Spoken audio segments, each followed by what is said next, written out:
Three, two, one. Juan Cervantes, how you doing? Good, man. How are you? I'm doing well, man. I'm doing well. Nice to have you here finally. Nice to see an old former teammate, competitor, whatnot. You were at the Galaxy. I remember this one time, actually. I came to try out for the Galaxy or kind of look at the facilities, and you were training alongside with Ruben and Josh McNeely Mm-hmm. and a couple guys. I'm like, damn, all right, these are guys are ballers. This is something, but it's good to be here, man. Yeah, I was actually gonna tell that story. I have it in my notes. Oh, no way. Yeah, but I was gonna bring it up because I remember that was the time where you came in for. I think you actually trained with us. I think once I or twice. I did. And I remember going, oh shit, we are in trouble. You're younger than me. You're 95, I'm 90, 94. 94. So I'm 92. So not too big of a difference, but Yeah. still it rattled me a little bit to be like, oh shit, this guy's probably going to come in and take our spot. And you came for a few days, and just as quickly as you came, you left. Yeah, And because we that didn't was see the you. year I stayed up at the Alores because that was the year that they were like, all right, do you want to be at the Galaxy or do you want to stay up at the Alores? So Mm, I stayed up at the Alores. good You know? decision. We'll get into the, Yeah, the championships and yeah, all that yeah, stuff for you. But that's cool, man. So now you're at UCLA yeah. as a coach. How has that transition been?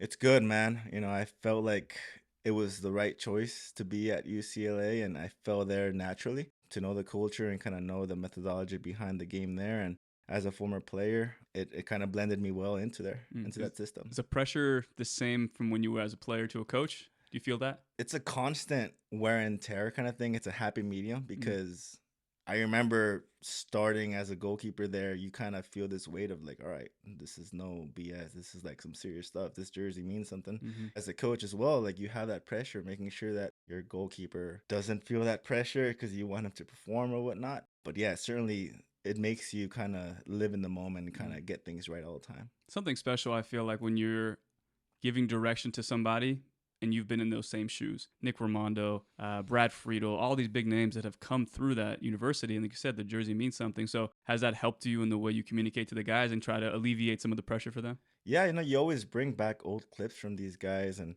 it's funny thing.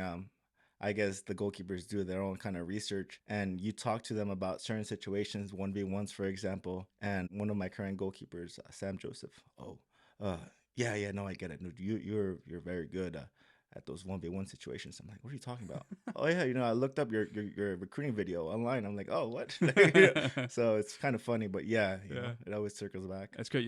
You weren't that far removed compared to where these guys are now. So the highlights do still show up on YouTube. Yeah, they kind Yeah. of still linger around. That's great, man. Well, again, I know you as a player, and every now and again I see you at camps as a coach. But how do you think the parents and even the goalkeepers you work with, how would they describe you as a coach?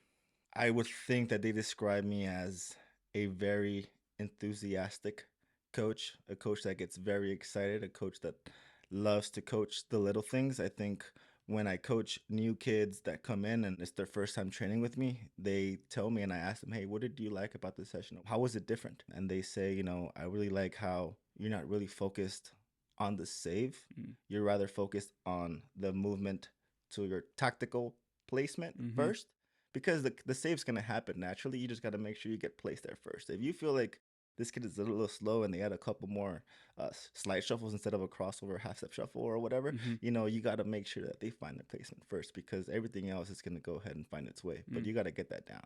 It's very analytical. Did you identify the analytic stuff as a player too? Yeah, I always kind of the thing is like I was always good with reading the game. The second that forward or that midfielder put their head down and there was one runner, I knew that guy was gonna try and play that ball. So reading space was like my forte, I think.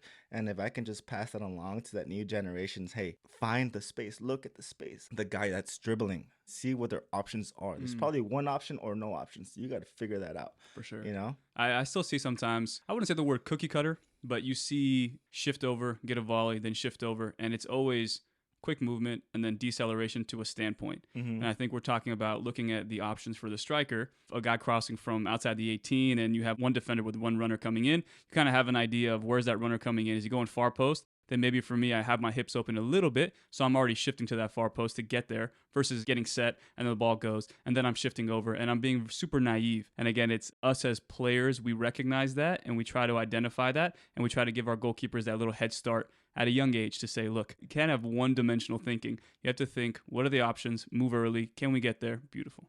Yeah, no, and it's especially with the youngers. I think it's one of the most neglected factors that I think we should focus on more as coaches because on their development phase, they're kind of lacking that spatial awareness. Mm, So in a lot of my sessions, I have them do all the service, but then once we get to that game situation, I kind of step back, I say play, and I just record. Once their set is done, come here, look at the space. Where's the space? mm, Do you see yourself not in the space or not being aware of it? That's why the goal occurred. You know, mm. why did that happen? How did it happen? What did you feel? Did you feel like you were isolated? Those are the kind of questions that I ask my keepers. It's You pretty teach cool. freedom. You teach freedom to those Yeah. guys to explore, and then once you've explored, we can come kind of watch what you saw. Yeah. That's interesting, man. One thing I like to ask Juan, I know you have so many things that are going on in your mind. You have UCLA. I'm sure you have relationships off the field. You have so many things as a coach. So how are you really doing?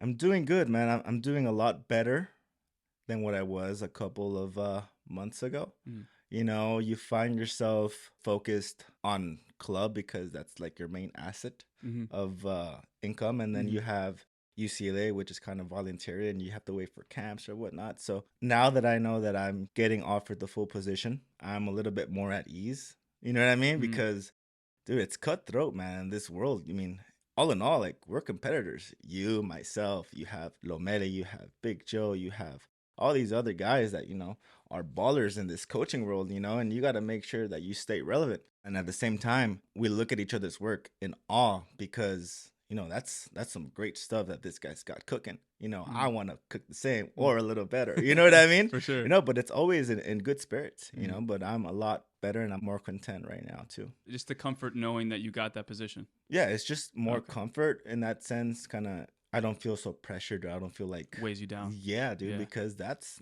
rough, man. Because at some point you're like, all right, what it is that I really got to do? Do I got to leave UCLA and focus on a job, or am I gonna get offered? You know, but at the same time, you know, I'm invested in my licensing.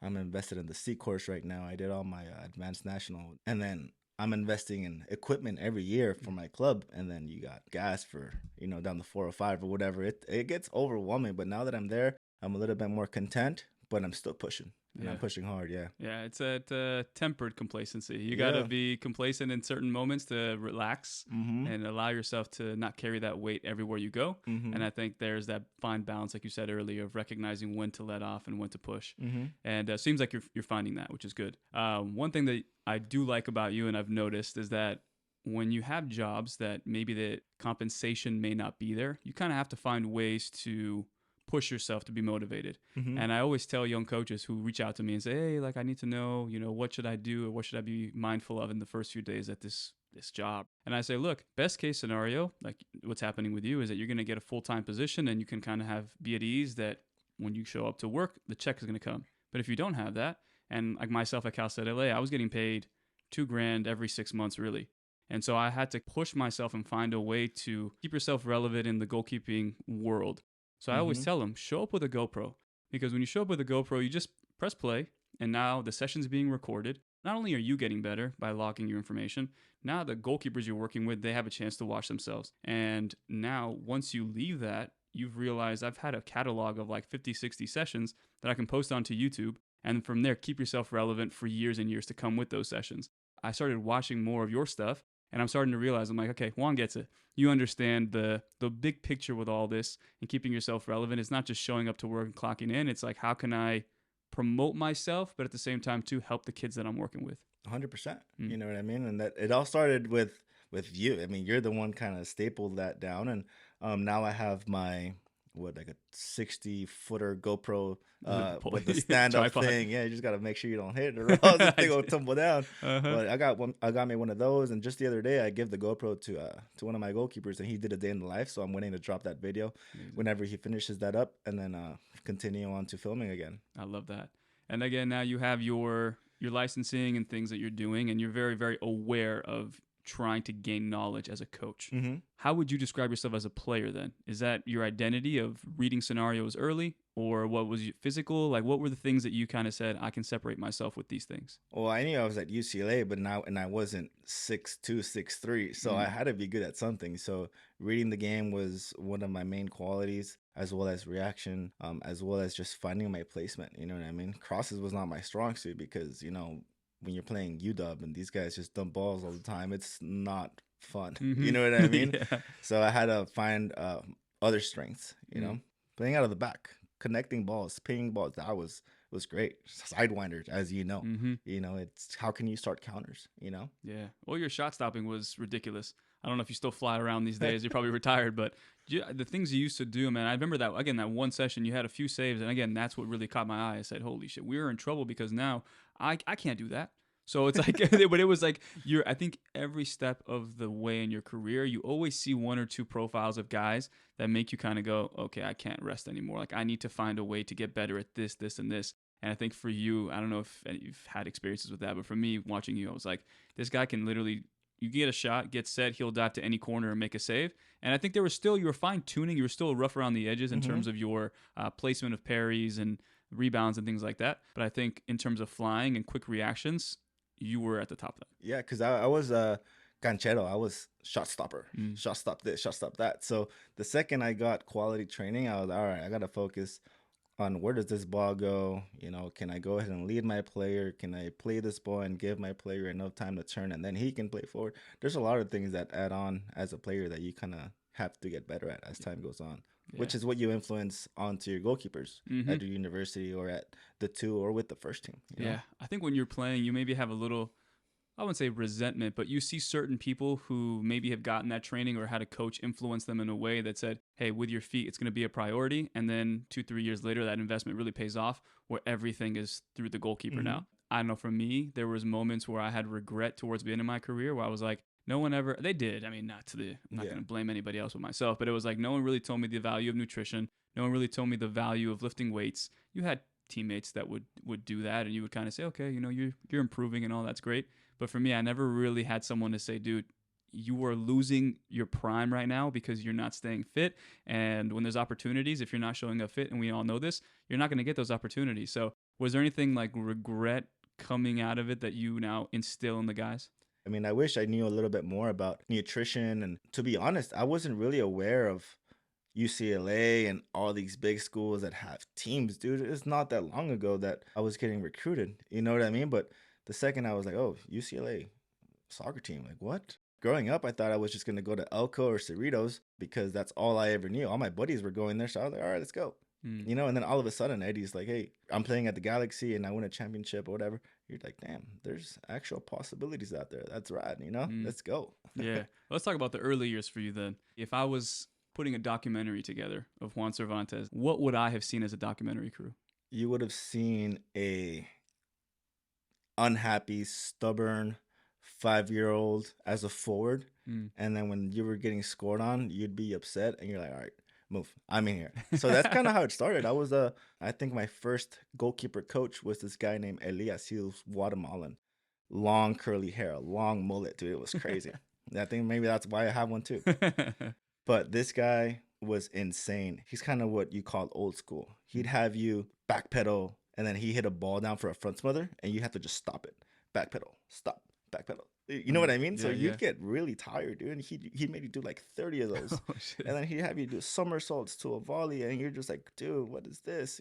And I hated it. I didn't want to go to practice ever again. Go back to being forward. Yeah, and I would cry, dude. I would tell my parents, don't take me, don't take me. They'd force me to go. When it come to game days, my dad, he was very influential to me. He was a soccer player as well, a defender, not at a high level, but he knew the game. Mm-hmm. And as a fan or as a parent, when I get scored on, he'd do one of these and turn his back. And you don't know how much it hurt at the time, but that kind of molded me into this strong cat. Like, hell no, I'm not gonna get scored on. But in occasions, it did suck. But I think it made me stubborn in a sense. Like I need to get better. Mm. And then I found Joe at Fram, and then at South Bay, and Joe was kind of the one like, all right, you're gonna stick with me. Let's go. Let's ride. You and I were gonna go ahead and kind of create this goalkeeper that I haven't had in a long time. And so for Joe, I was like this pride in Joe. And then eventually I hit Pateadores Academy, where then that one season I was going to go to you guys. Mm-hmm. And I knew that Todd Saldana was going to go ahead and have this amazing squad. Pats, yeah. Yeah. And at the same time, that's when I went to go to you guys. And I'm like, all right, then there's a bunch of keepers here. So that's a different switch, right? Mm-hmm. There's a bunch of keepers here. And I'm going to have to compete for my spot where I know over there I'm going to be a first. Because at the time, Josh McNeely was the 94, who eventually I competed with. He was at Santa Barbara and I was at UCLA. Yeah. So I decided to stay at Patriotas with Jose, Irving, Jeffrey, Javin Torrey, Oscar Sorto, all these ballers. That team, I think it had probably like 9 or 10 pros or something, Jeez. So we ended up winning the whole thing. And that's when Eddie's team was in the final as well with the U16s. And I was playing 2 years up with the Patriotas with the 18s. And he's like, hey, you need to come to Galaxy next year. So then I did the following year. And, it was a great run. And then being with him for a year, he recruited me to UCLA, which I didn't know he was the assistant at the time at UCLA. So surely enough, I hope that my good qualities got me there. I didn't know. So I did really well as a player. And I think one of my strongest suits was being a teammate first. I think I was always there for my teammates, when they would be out there doing something stupid. I think I was the one that kind of would tug their shirts and say, hey, Reel them back in a little settle bit. up, dude. Relax. And then when they do something dumb or they do something dumb, sorry, Juan.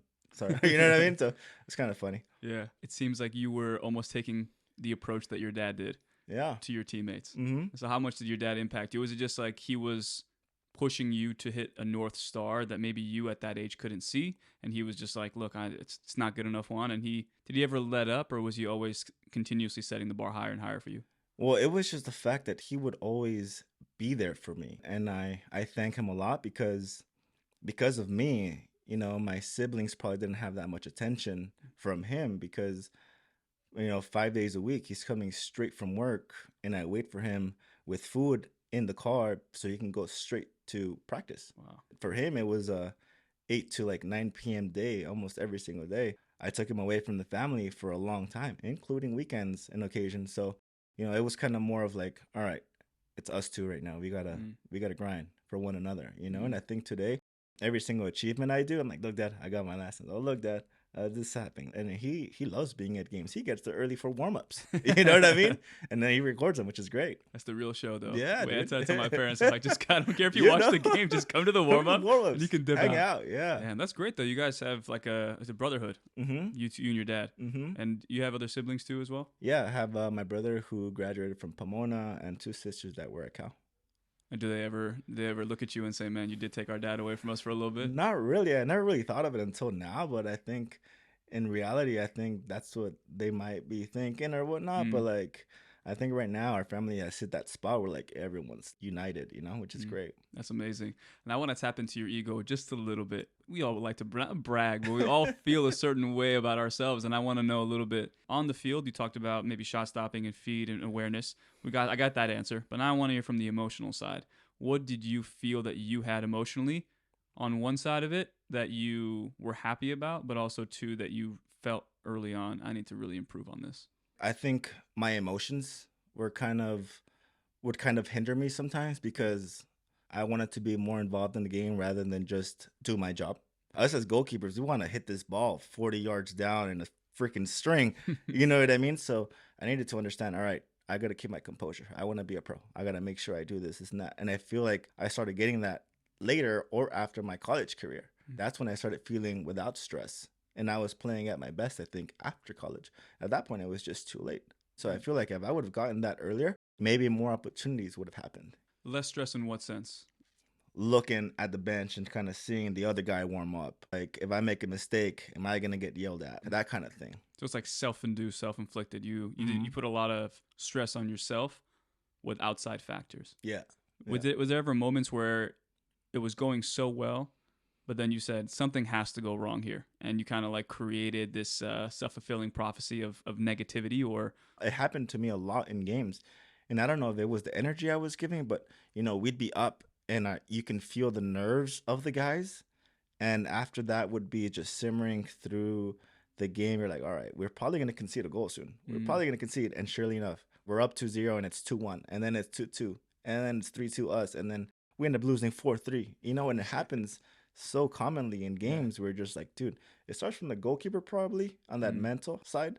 Can we keep the guys and yourself focused? Stabilize the group a little bit. Mm-hmm. And now as a coach, you've identified that from your playing career. What are some tips and tricks that you've tried with those guys to kind of settle them before game days? When they're in the game or at game day, you remind them of their strengths or the strengths of the opponent how can we go ahead and assess that before it happens? Mm. It's all about organization. But all in all, when our guys are in the game, can we give positive reinforcement? Hey, good switch.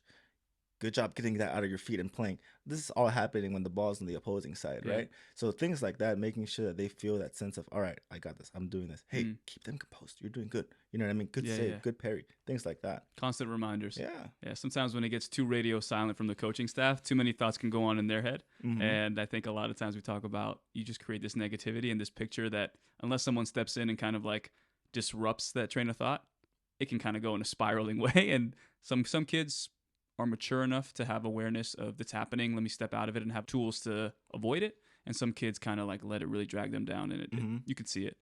One thing I was thinking about too is like there was a time with Steve Cherundolo. We were doing some small-sided games, and our goalkeeper at the time tried to hit a ball to the 6, giving that look away and tried to be a little bit deceptive. Yeah. The midfielder, their striker, took the ball away. They countered, they scored. And in my head, I'm just so used to being the supportive guy of saying, in training, I want you guys to have the freedom to explore and try new things. So the exercise is done, and Steve kind of like walks over, and he's just like, Alex, you cannot be hitting that ball. I don't know what you were trying to do, or I knew what you were trying to do, but risk versus reward, and there was no reward there. What is he going to do? Play the ball back to you? By the time you like try and hit through that window, that ball's coming at such a great speed, that guy can't even turn or play you back. So the risk versus reward is not even, you can't even justify it. Omar, what do you think? This one I regret. It's so stupid. I was like, Steve, I've been encouraging him to play that ball, so I'm not mad at it. And how that's my first mistake. He was just like, excuse me? My second mistake was, no, yeah, I've been telling him to play that ball, so I don't want to get too upset. And he just went off on me, man. He was just like, I don't know how you could see that is a good ball. The risk is so poor, and the fact that you're encouraging that, I can't believe it. I cannot believe it. After everyone walks away. He pulls me aside, and he was just like, we got to be on the same page here. That's not a ball I want him to hit. And I understand that you want to encourage him to do that, and I'll encourage you to encourage your goalkeepers. But at the end of the day, what I want as the head coach, you have to do. So when I don't want that pass, you also have to agree. So I think that's where on game days or throughout the week, it's just like making sure that you and the head coach are aligned in what you want to, how the goalkeeper needs to approach the game. And then in the game, if the head coach at the time says, Juan, I want the goalkeeper to try and find the opposite 8 because at a build-up, they're pressing with 4. We got that guy wide open. Okay. Now in the game where he's not hit it or he tried it once and it didn't work, now you can kind of reinforce that message and say, hey, I don't care. We want that ball. Play it. And now you and the coach are aligned, and you have even more confidence to give those guys what they need. That's what I've learned now as a coach too, is that whatever your idea is as a goalkeeper coach, you and the head coach have to be on the same page. So again, I want to go back to those days where you went from, so you started at South Bay and like that area, and then you went to Pat's. That's the first club you went to. Yeah. Okay. And then Academy, yeah. The Academy. And the Academy was just kind of starting up in probably like 08, 09, around that time. Yeah. And did you guys have any goalkeeping competitions at the time, or you were the starter and that's... I was going up against an 18-year-old at the time. Shit. And I took the starting role, and then eventually he wasn't getting playing time. It was just me. It's funny how like they didn't stick around to compete because they just knew they couldn't. But I think these players now are just sticking to that competition where it's like, all right, I'm sticking to compete. You know what I mean? And they kind of find that balance of, I might play half, or I might not, or I might get a full game. But it's kind of, I think it's kind of a little bit more stressful now sometimes, depending on how they're playing, if they're playing for fun or if they're playing to compete, kind of thing. And at that time, you were obviously doing the right things because you got invited to a youth national team camp, which in that was for residency in Bradenton. Is that kind of the setup? It was at the IMG. Is that Bradenton? Yeah, in that area. Yeah. So it was there. I was there for like 2 weeks. But at that point, I was competing against a goalkeeper who was later at Indiana. I was there against this guy named Pena and this other guy named Kendall McIntosh. Yeah. Those guys were ballers. Kendall was good. Yeah, but that kid had hops. You know, and I'm like, all right, I need to work. I need to give myself some time to go back home and kind of reevaluate myself, because this was a reality check. And even though I made it to that camp, it was a good moment for myself to get one of my first no's because I wasn't so used to that. So at the second I did, I was like, all right, I gotta wake up. Let's Mm. go. And after game days on the weekends, I'd go to Joe's and get a workout session with weights where I got introduced to weights. Then you just start working on yourself for that sake. Take me back to maybe the emotions, or do you have any vivid memories of maybe that flight going out to Florida, what you expected from that experience? I had no expectations. I didn't know what it was to fly out. I never had flown out before. So going to Florida, I was like, all right, sounds like a vacation. That's all you hear about Florida, it's vacation. But then you get there and then you experience humidity for the first time. You experience this heat wave for the first time. What it means to be hydrated for the first time. You know what I mean? Yep. So I'm over there freaking winded for warm up, and the coach is like, "Oh, you got to get fit." Oh, I gotta get better, man. All these kids aren't huffing and puffing, and I was. I mean, you were there for 2 weeks. So is that goalkeeping sessions plus small-sided games, that kind of that setup there? Yeah, no, it's kind of what it is still now. It was goalkeepers from the very beginning. You get your 25, 30-minute warm up, handling, diving, game situation. And then you go with the team and then you finish up. And then sometimes you still even had fitness at the end. Jeez. What were the initial thoughts that you had in those training sessions? Like, this is an organized thing that they got going, this is weeks of preparation, because I remember getting invited to that. I remember there was 3 training camps, and after each training camp, they'll tell you, hey, you're invited to the next one. If you don't get an email, that's it.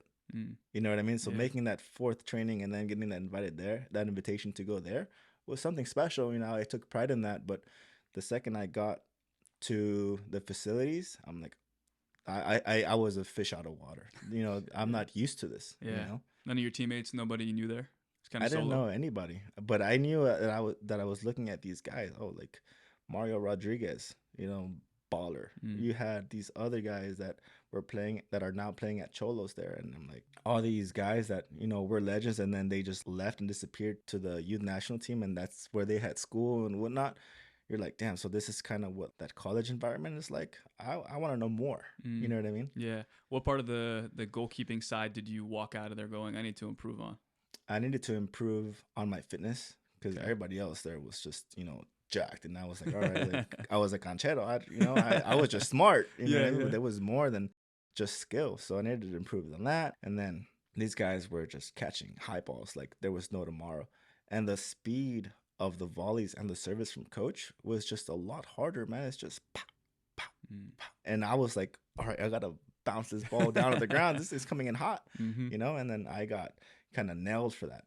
Hold it. You were almost trying to survive versus actually being able to accomplish Yeah. what they wanted. Yeah, because I was surviving so much out of I don't know if it's called athleticism or just because it wasn't skill. I didn't have that skill, so I think I was surviving off of athleticism rather than skill.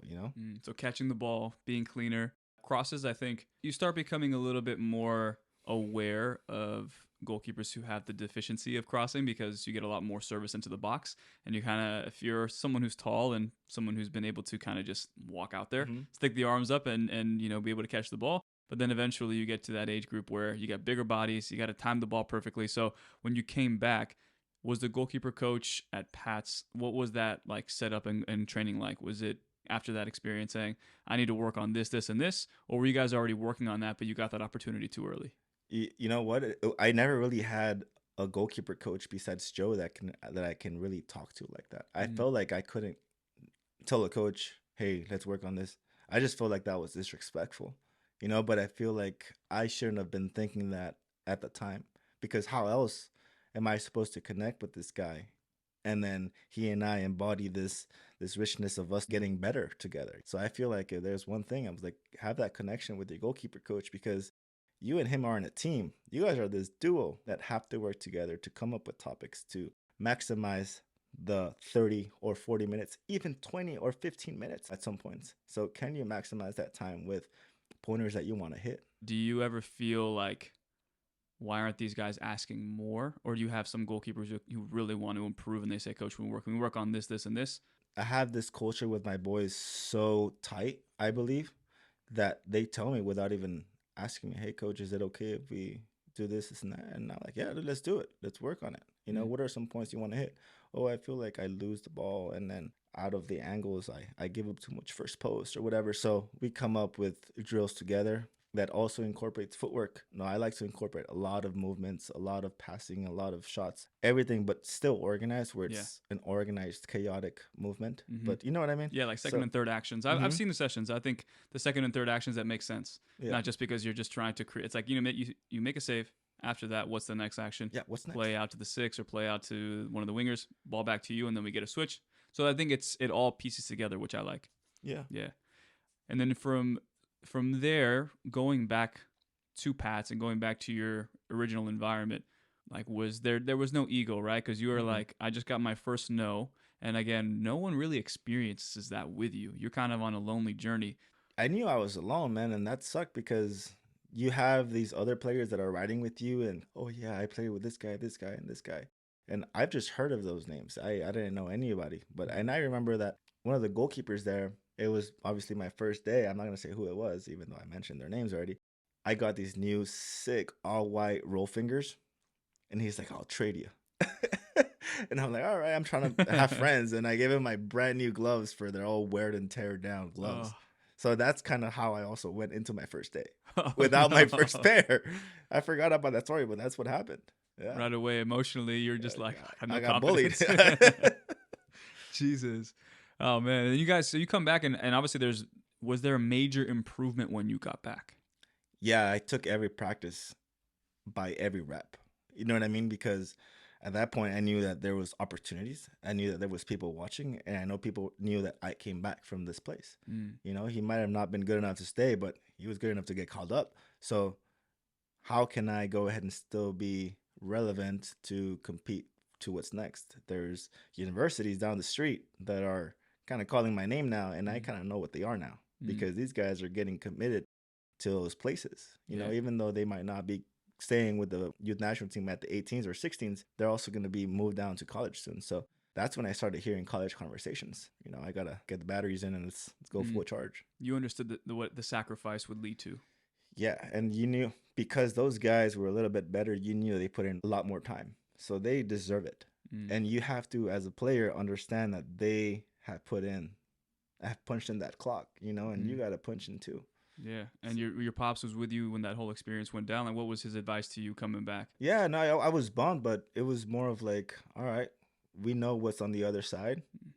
Can you prepare now, right? So for us, it wasn't like, oh, we can't not go to practice. Let's go, Mm. But he was excited for me more than anything. I never really got that kind of, oh, you're not good enough kind of thing, but it was more, all right. He saw the different side of the coin and he was like, all right, let's go. What do you need? What do Mm. you need? Do you need cleats? Do you need boots? Do you need more training? What do you need? Yeah. You know what I mean? He was always there. I can't say that I was never neglected in that sense because he always asked me what I needed. Nah, that's amazing, man. That's amazing. Yeah. And so now you get attention from schools, right? And you get opportunities to go. Was it just for you the idea that I want to stay in SoCal, or were you thinking other places? No, the second I got an offer from UCLA or I got a letter from UCLA, it had their like staple on there. It looked beautiful. The stamp was like creased into the letter. I'm like, oh man, this is some quality stuff. Let's Mm-hmm. check it out. And hey, let's have an official visit or whatnot. And you step onto campus and you're like, this is dope. Mm-hmm. Where's the soccer field? You buy into that, and I didn't know how big UCLA was until you get there and they tell you this rich story, and it's like, that's dope. Hmm. I think I deserve this. You know what I mean? It's been a Yeah, long time coming. for sure. And your senior year, you guys end up winning the national championship for the academy, no, Mm-hmm. with Pats. And then again, that's even more a testament for you. Hard work. I'm getting to where I need to get to. I'm playing in these big matches. And at that time, too, everyone remembers the academy as being kind of like the new version of ODP, Mm-hmm. right? Because ODP at one point that's how you get to the national team. You go to this, you go to regional camp, and you do this. That's the process. Mm-hmm. And then academy essentially became like the breeding ground for college coaches to be like, okay, I'm going to the academy finals. That's probably where the cream of the crop are going to be. And that's probably where I'm probably going to get someone to be signed. So did you understand the magnitude of getting on that road, or you just take it day by day? I knew there was a magnitude to being at that level. I mean, when we were in finals week at Pateadores over there with all those MLS teams, we were the only team that had cotton-based practice shirts, and they were all black and they were all faded because those were the ones that we used all year, with one pair of shorts and one pair of sweats. Jeez. And we all had like mismatched collared shirts because we wanted to look presentable, and we all brought khakis that were different colors. You know what I mean? And then you have these teams that roll up in nice, like, not suits, but they were like super formal and super nice. And then they have their academy patched gear. Like, I mean, you know what that's like, dude. I didn't know what that was like. So seeing that and looking at those guys look at us in the elevator and kind of like, dude, what are they wearing? Damn. You know, like, wait till we step on the field, dude. You don't know what's coming. You know what I mean? So Yeah. that was that fire that lit in me, because I never had that until I got to that point and I saw the way those kids looked at me, and I'm like, it's go time, bro. Damn. Come on, bring it. You know, same thing with the other guys. I'm sure the other guys on my team felt it, you know, because when we got to the room, that's when we had those small conversations. Did you see that? Let's go, man. Come on. Yeah, and you guys end up winning the whole thing. What was is that was like the last tournament before you went to UCLA? No, that was a perfect kind of transition into college. Yeah. And then you go into preseason there, where you're still riding the high, or was it just kind of like again at UCLA? Yeah, riding the high from the championship going in. Yeah, I was super excited. I was stoked because at that point I already had some time with the Galaxy as well, and then that's how I got to UCLA through Eddie Soto, and I wanted to compete. You know, I knew that Earl Edwards was there, some other guys that also played at the Galaxy. I think you might have played with Alex Padilla. Yeah.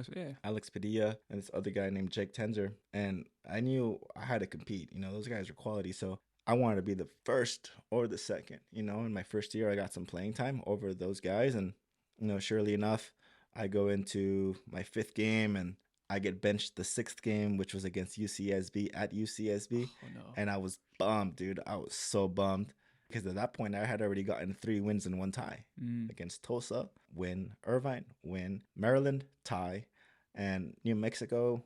We lost because that's the game that I got in because our keeper got hurt, and University of Virginia win. Wow. So like those are big out of conference games, Yes, you know what I mean? And as a freshman, my first game was against Maryland. That's the one where you punched the guy, or you came out to punch the ball? Oh, yeah, I was Okay. later on in my junior year, but yeah, Okay, it's against Maryland, that stadium. You know, Damn. I was like, all right, record-breaking crowd at Maryland, 7,600 people as a freshman, and I'm hearing people nick-natting in the back telling me things. I'm like, all right, cool. Yeah, this is cool. You Felt know? like those guys in the elevator. Yeah, I feel like those guys in the elevator and freaking Big Joe talking smack to me. So I'm like, all right, this is the new. Let's say more. You know what I mean? For sure, little fire in it. Yeah. I like that. That then the competition, the freshman year situation. You kind of came in. What was the outlook that you're coming in to compete, or what was the situation communicated to you? I was coming in to compete. Coaches told me that I was there, and as of now, I'm the second. And keep doing what you're doing. You could be getting some games. Be ready. That's every day, Eddie. Be ready. Okay. Be locked in. You know, and that reassurance coming from your coach is great. You know, even though I didn't play my first year that much or as much as I wanted to, that reassurance was always great. You know what I mean? And I always tell that to my first or second string. You know, be ready. Stay ready. You never know what's gonna happen. You know? literally don't. You know, second year I don't play at all. Third year I'm playing, get hurt. Fourth year I play, get hurt, whatever, and then other stuff happens. Yeah. You know what I mean? Yeah. Yeah. Well, how did you deal with competition? Good. I liked it because it kept me on my toes. And same thing with the guys that I have now. They start getting whiff of who's coming. They kind of start asking questions. You know what I mean? And you got to reassure them and remind them, hey, you're here and you have an advantage because if you got these games under your belt, but what can you do now? Okay, well, now I can just review my film. Or right now I can just keep working on my stuff, go home, training, talk to my goalkeeper coach at home. So it's just how can you go ahead and re-implement your new game plan? For sure. And that first few games that you end up playing, was the speed of the play too fast, or were you ready for what you saw? Because I know, again, UCLA, you're playing against, not say teams with bigger budgets, but like we all know the teams like a UCLA, Virginia, Maryland, those are the teams that have the best of the best. They're fielding 11 players that probably have national team experience. So was that you saying, I'm here, I've arrived, I can compete at this level? Or was that you saying, I'm here, but shit, I got to quickly pick up this? No, I was ready. I was ready for sure. I didn't feel like it was too fastly paced for me. You know, I think I got Muscle Milk Player of the Week, and then the following week I got a freshman another award or whatever, and this is like 2 weeks back to back. So At that point, I didn't feel like, I think the rewards spoke for themselves because I wasn't looking for, I was just looking to play. You know Yeah. what I mean? So if I could just be in my zone and get the stuff done that should be getting done, I'll be fine. Yeah. You know, but I got the boot later on, so Yeah. How did you deal with those emotions? I was frustrated, dude. I was frustrated because out of context, eventually I heard my goalkeeper coach tell me, "Hey, you know, this guy kind of went into the office threatening to leave." Mm. You know what I mean? And it sucks, you know, because you're like, all right, well, It's not even about who's playing better at that point. yeah, no, Yeah. dude, freaking coach got influenced twice, my freshman year and my senior year, because the other kid was gonna go ahead and leave that year if he didn't play through the tournament, which is why I didn't play the tournament. Mm. You know what I mean? Which is kind of a bummer, dude. It's a Jesus. bad bummer. I got scored on. I got scored on 8 goals in 11 games, and we had won a good bunch. And then on my 12th game, I got scored on 4 times against UW, and that kind of messed up my ratio. Mm. And that was an excuse for coach to kind of cut me out. Yeah. And he put in other keeper in there who was a U18 national team player. And in 12 games, 23 goals against. Jeez. And that's the difference between being frustrated to play and getting all these minutes too quick, too soon. And then you get to see stats. But I think at that point, I should have kept the starting role, but that was out of my control. Mm. And I mean, you know who the coach was. Yeah. Yeah. At that time, I was like, it was influence, dude. It was insane. Jesus. Man, I've from what I've known from you here, you were in that 2015 season being named the starter. You do play, I mean, the majority of the games, no? Mm-hmm. So I think in that situation, you are. Well, you guys, first, let's back up. The freshman year, 4 or 5 starts there. You guys won the Pac-12 championship. So I think that's again for you to be a part of that history. Now you're saying, okay, I'm ready for the next 2 years. And the next 2 years, some stuff happens, doesn't go your way. But that 2015 season, you do play the majority of the games. And did you feel like there was never a moment where you were just comfortable being the guy? Was it obvious to you that some stuff was happening behind the scenes, or were you able to still focus and then all of a sudden one day they just came to you and said it's done? Well, it was super sudden because I was tearing it up. I was feeling that high that I had my freshman year playing 4 or 5 games. But this time I'm starting the season. I feel like I'm about to end it. And as soon as I started feeling the goodness and that happiness and feel like I got the wheels going, you know, it's cut. It's cut with some super sharp scissors and it feels sick. You feel sick to your stomach because in your heart and in the players' hearts, they know you should be starting. It came to the point where like a couple of players went to the office and said, "Hey, what's going on with Juan? Why is he not starting?" Like you have guys vouching for you Mm-hmm. that you never even knew went to the office. And like, yeah, dude, I went to, you know. So you kind of start asking questions, and it sucks. Did that ruin it for you?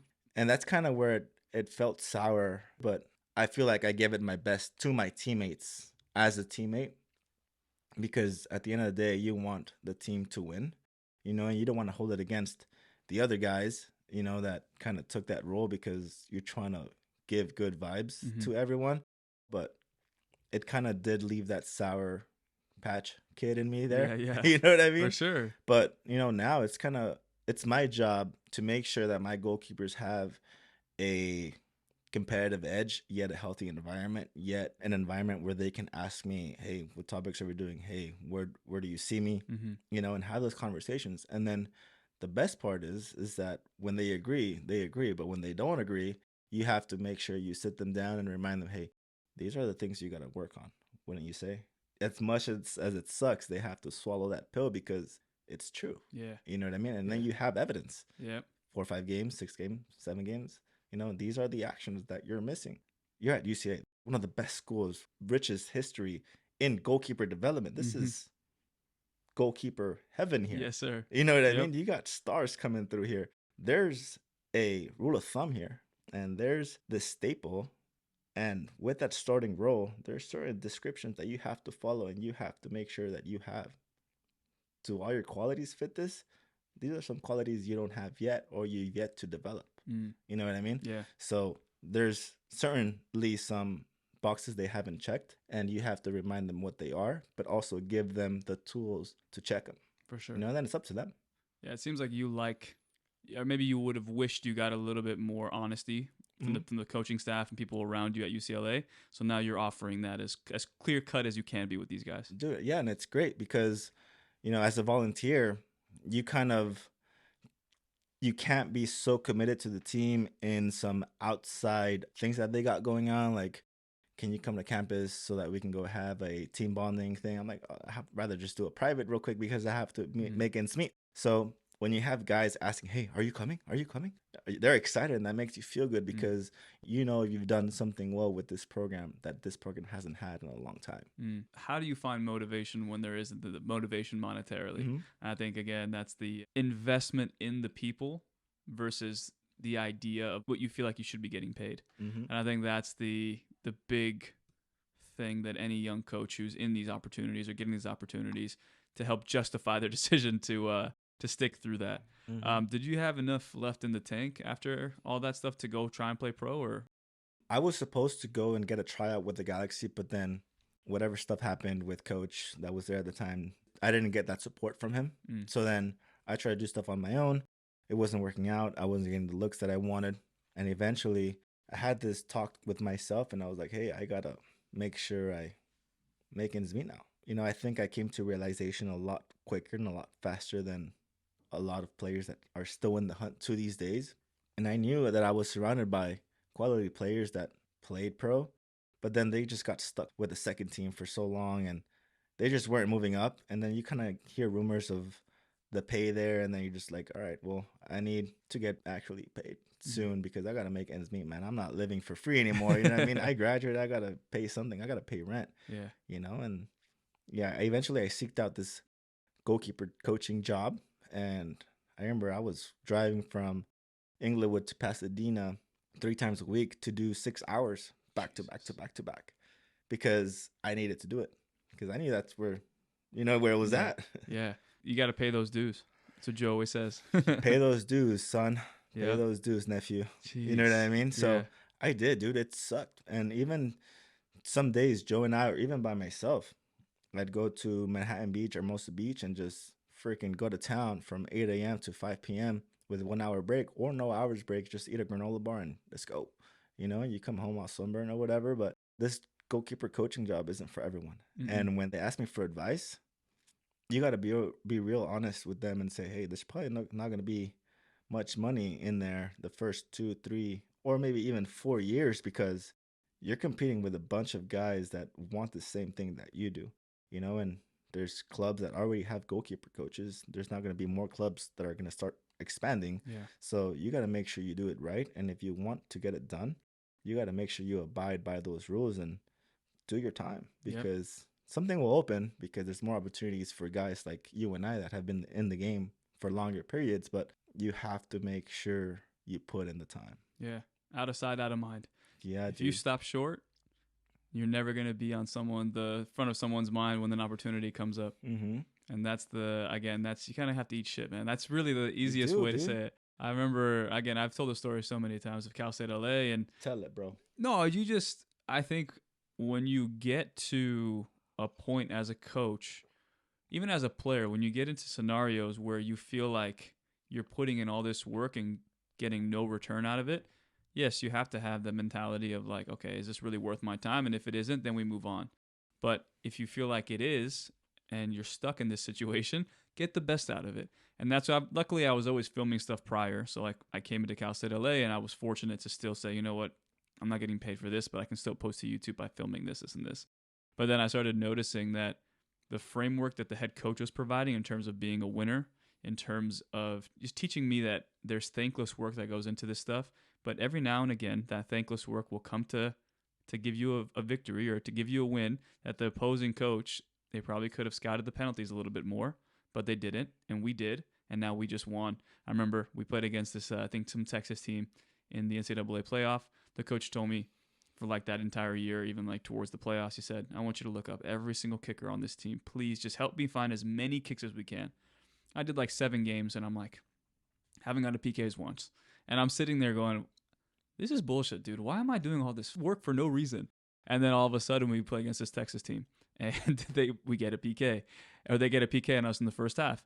And Come to find out, it's the guy that we've been scouting the whole time. I'm watching this guy in like high school take PKs, so I have all his Damn. all his things set up. And I remember Seb, one of the goalkeepers that we had on our team, he wrote all the PKs on his knee.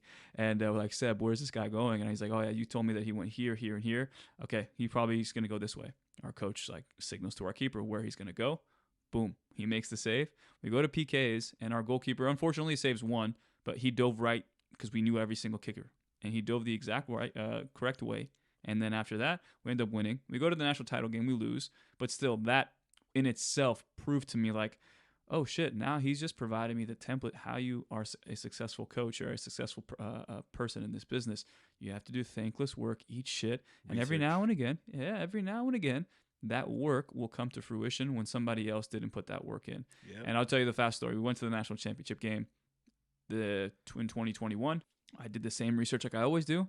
I showed the coach where this guy was going to go, and he was the one who identified that was the missing piece. He's the one who identified. He said, Omar, in the videos you showed me, this guy, when it's like high pressure moment, he won't choose a side. He'll go down the middle. So I walked up to him before the PK, and I was just like, Chris, I think this guy's going to go to the right. He's like, Omar, just back up. And he's like, I know where this guy's going. He's going down the middle because it's a high pressure moment. This is the semifinal in the Final Four. And our goalkeeper makes a save. He saves 3 PKs in that game.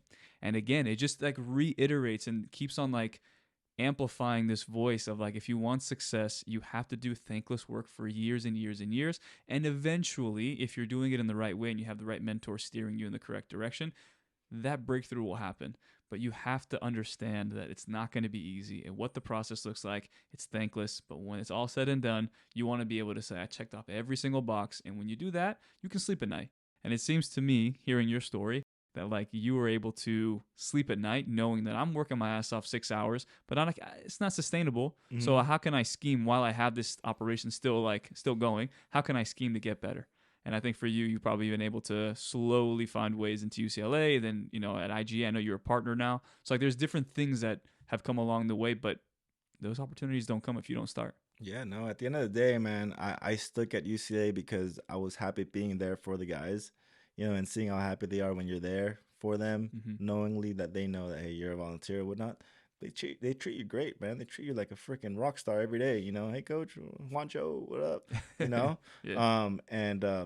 For me and for myself and my career, I knew that I was surrounded by the right people. Ryan Jordan, Benny Fehlhaber, who was there at the time, Matt Taylor, who was RSL, Benny Fehlhaber's at Kansas City, I believe, and Andres Ochoa right now, who played pro in Italy and is one of our assistants, and Paul Killian, who is our main recruiter and is known around the college game. These guys are top notch, and when you're around these guys and you build that friendship and that connection, you can add these guys into your resume, and your resume starts turning into this powerhouse. Yeah, and I hear you are a powerhouse coach, by the way.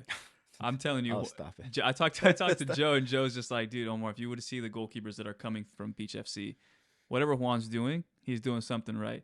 I know we were talking about how sometimes as coaches, we take it so seriously and we have every single detail ironed out about the session, but sometimes kids don't show up. And it's just like, bro, I have you here in a station where you're not resting because I want you to be engaged in this exercise. But now if you're gone and I don't have the even numbers that I need, now all of a sudden I have to change everything up. And maybe some kids have to stand around because you didn't show up. That's my pet peeve. And the thing is with me, I have this Google Doc. And then I have this group me with 160 active users, Jesus. Parents, and goalkeepers. So that's kind of where I have my camp flyers I go out or whatever. But this is just Beach FC people, goalkeepers. And then I have my weekly doc that they have to sign into. And every Sunday at this random time, one of my high school kids just resets the schedule and people just put their names in. And I already know, okay, for this session, I have this many. This session, I have this many. But when they don't show up and it's a full session, that kills my groove. 100% ruins it. Yeah. Because I'm expecting certain amount numbers, and I need servers here, and here. And then I have to be a part of it. Actually, I don't. And I'm never a part of it because I have them served. And that's just another story, having them served. You know what I mean? It's so crazy. It just ruins what you have in mind. You know what I mean? And it just ruins the life progression at the end. Yeah. So it kind of slows stuff down. So any kids out there, do not miss sessions, please. This is my session. The parents just heard about it not so long ago. I freaking went off on them. Good. That's what I want to hear. Before I move on from that, and then we've kind of moved into it, but any regrets from the time at UCLA? No, I think I found myself at the right place, Okay. and I feel like even though I was a little bit sour at the end of my career, now I understand why. In my heart, I'm happy because I'm at the place where I deserve to be, I think. And all my time that I have put in has gone noticed Mm-hmm. because for a long time it wasn't noticed. And I feel like I'm Your at the time right as a place. player, Yeah, man. You know what I mean? that hurt a little bit. Yeah, time of players sucked towards the end. But at the end of the day, what molded me today as a coach turned me into this coach that built this amazing methodology for my goalkeepers and this culture that I kind of wanted during my time there. And Mm-hmm. my goalkeepers, they even come to me during the day and just linger in the office, which is great. You know what I mean? You've built that culture. Oh, yeah, our staff built that culture, Mm. because it's not just me, it's the whole staff. How many players feel comfortable going into office and just hanging out during passing period? It's not Yeah. that often, or and if it is, you have something special there, coach. Yeah. Yeah, it's did you initiate that and that was how you felt you could connect with the goalkeepers, or you kind of just like blindly did it because that's just who you are, and then you realize, "Oh, this is actually the right way to do this." Oh, I knew what I was Okay, you doing knew what you because I was in Westwood once. You know what I mean? So Mm-hmm. you have to resonate with these kids. Oh, you were what down at Rocco's? You shouldn't be there, dude. You're not even 17. You're not even 21. You know what I mean? Like so things like that. Oh, have you gone to DD Reese or whatever? Did you get the special today? Mm-hmm. Talk about dorm life or whatever. It's they resonate with you. And then, Mm. hey, coach, do you have any stories? And then you just tell them some stories, and then they're like, oh, damn, coaches was once here. Yeah. Yeah, that's your legacy is now continuing through your coaching, but also too at the place where you essentially you did a lot there. I'd tell you this, like when I knew you went there, I was like, okay, Juan's gonna be a superstar here because I knew who you were Hmm. before that, Hmm. obviously from that one time we trained together. But I've heard your name throughout the process of the college recruiting because I was just hoping, fuck, I hope he doesn't know where UC Davis is. I was like, I hope this is not even a school he's considering because if he is, I got to put myself in the portal and trying to figure out where I'm going next.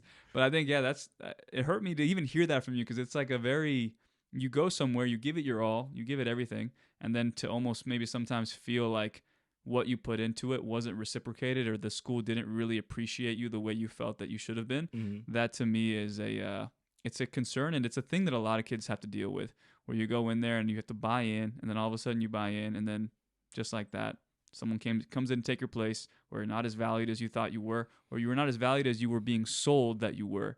And I think that's a tough one to have to cope with at a young age, Yeah. and I'm sure Yeah. that was, yeah, like you said, it Yeah. wasn't easy. No, I think as a player now, you just have to really interview your coaches. It's Mm, this one thing where you're going there to that school as a player and you feel like you're gonna get interviewed. No, it's you as a player interviewing the coaches. The coaches want you. That's why you're there. But you gotta make yourself of value and say, hey, like, what do you guys got here? What are you guys cooking? What does it look like? What are my chances? What do you see in value of me? And then talk to them because when you talk to them, you get to see who they are as people. I feel like vibes or vibrations are a lot more resonating than kind of what people are thinking. At the end of the day, you got to make sure you put these coaches on the hot seat. You know what I mean? mm-hmm. Because at the end of the day, you got to make sure you're doing the right move for you because they can either be a good final decision and a good 4 years or a very bumpy road, which is kind of not what you want. Whatever staff you're in, if you're not happy, they should help you get in the portal. That's the truth. Yeah, the portal. ASAP. That thing wasn't even a thing when I was It wasn't. maybe Yeah, for it you too. wasn't. It wasn't a thing. I Now think it's no. I think huge. it was. It was. Well, for me, I never dealt with it, so I never even considered it. So I never knew it was a thing. But now I'm hearing all the time, oh yeah, this guy's in the portal. Can you ask the person who he played for before why he let him go or why he wanted to transfer? And I'm like, dude, I don't want to get into that gossip or Dude, that yeah. mess, I but feel that's like it's the so reality. common now. I'll just Yeah. get in the portal, but back then it wasn't. When Mm. when I was playing, or even before, it was like a black hole. You don't want to get in there. You know what I mean? I feel like Mm-hmm. the portal was just an unknown You don't thing. know what's You gonna don't spit get you in out. there, bro. Don't get in there. Damn. Okay, Juan. I think when it comes to on the coaching side, how often do you ask the goalkeepers for feedback? Are you actively asking for feedback? I think I should ask that a little bit more. But there's some sessions where like my goalkeepers are like, "All right, I really like that. Can we do more of that? And then that's when I'm like, all right, I should do more of this or do more of that. Mm-hmm. But I think I should enforce that more in my sessions. Mm. Maybe weekly or monthly. I think monthly probably because weekly will just be too much. Yeah, for yeah, them. be too much. Yeah. I heard a quote recently. It said, how far you will get in life is solely attributed to how much truth you're willing to hear about yourself. Mm-hmm. And I know Dan Ball was here not too long ago, and he was saying that at the end of the season, he has those conversations with the goalkeepers and said, "What could I do better?" And in a sense, you're leaving yourself vulnerable. And what Phil Whedon said too, he was like, "If you're asking for advice, you better be willing. If it's a shit, if they're going to give you a shit review that you're a terrible coach, you have to be willing to receive that Mm-hmm. with an open mind and ask, okay, what did I do wrong? What could I do better?" But sometimes we're just so afraid of what that other side of the door looks like in terms of their response, and you're just like, okay, I'm just gonna keep it to myself and Yeah. just let it be. Yeah, and I'm in there right now too, and I get it. I'm doing my C license right now too, and Mm, I understand gameplay, and I understand scenarios, and I understand rondos, and I understand live situations. But I have an hour presentation due this week of some sort of topic that the coach is going to go ahead and send out to us. And for me, presentation or talking or breaking down certain situations in a formality, I think that's probably my weak suit, But I mean, I can talk. How formal can I yeah, stay? yeah, You know what I yeah, mean? Because, yeah. dude, I grew up in different side of town, Yep. but I gotta make sure I stay relevant with my word choice or whatever. Mm. Same thing when I'm at UCLA, I gotta make sure I mean, you know what I mean? Yep. But then when I'm at home, I can, take off my, Yeah, unbutton yeah. this and just chill, coast and cruise. But, also personality is of a virtue, Mm. That's how you relate to your players. That's how you relate to the type of team that you have. They get to see who you are, but I think I'll be fine. But you know what I mean? That's an interesting point though about being in Westwood and being in those.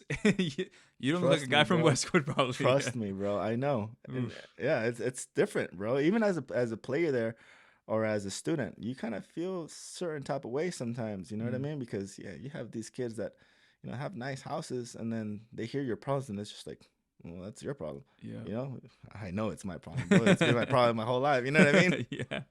And that is an interesting point you just mentioned there, because I mean, we can look probably like at Nick Raimondo, maybe in this somewhat of a similar situation in terms of optics. Him coming in there, his Hmm. style of play may not be what we talk about. I mean, we all know what the demographic is of people who go to that school, especially maybe the goalkeepers as well, and how they maybe fit into aesthetics and how they will look in terms of how they play. Catch the ball a certain way, play with the ball with their feet a certain way, kick the ball down the field, and there's so many different stereotypes of those kind of goalkeepers. Hmm. So now for you coming in, did you feel like you had to change any of your identity as a goalkeeper, or did you feel like coming in you were well rounded enough to fit in? Well, I just knew I had to just keep doing what I was doing. You know what Mm, I mean? Keep making saves, keep shot stopping, keep playing out of the back, keep connecting, keep communicating. I feel like communication was one of my strong points as well. And keep reading the play one step ahead. 1v1s. I loved 1v1s, but at the same time, you got to make sure those things don't happen. So if I just continued doing what I was doing, I'd be okay. I just knew I had to keep working because mm, it's UCLA. You're going to have some top tier competition every day. yeah, absolutely. Well, I'll get you out on this last question then. I think when it comes to all of your collective experiences and everything that you've done as a player and now as a coach, I like to ask about legacy. I like to ask about just kind of how you want to be remembered. And obviously, you're still building your legacy. But as of now, how do you want to continue to impact people?